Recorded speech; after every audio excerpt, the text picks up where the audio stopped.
ลาดสงสัยของพันเพื่อควบคุมเอกราชอธิปไตยและพื้นแผ่นดินนั้นครบถ้วนและร่วมเห็นของประชาชนลาวได้รวบรวมขบวนวิวัฒนาการชุบอยู่ส่งเสริมการพัฒนาวงการกีฬาสัมพันธ์หอดปัจจุบันนี้ได้รับมือนับได้รับการพัฒนาเป็นเรื่อยๆรวมมีจำนวนคนทั้งหมด90 คนยิง30 คนกองกำลังกรรมการตัดสินเป็นความเป็นหนึ่งที่สำคัญในการตัดสินให้การแข่งขันมีความยุติธรรมและปลอดภัยหากสร้างความสมานสามัคคีระหว่างนักกีฬาโดยกันเพื่อสร้างให้เกิดมีความเป็นระเบียบเรียบร้อยในระยะการแข่งขันมีจำนวนคนประกอบทั้งหมด53 คนยิง1 คนกองกำลังบัตเตชายคณะกีฬาบัตเตชายมี10เขาคณะเขาร่วมคือคณะกีฬา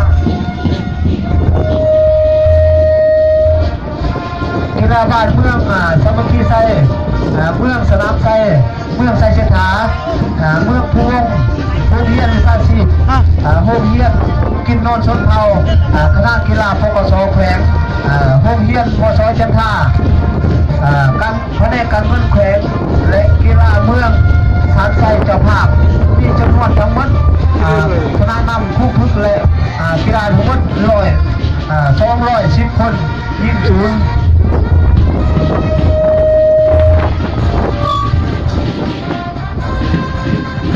ผ่านการแข่งขันสมาชิกได้เรียนดังต่างๆเหล่านี้เรียนคำได้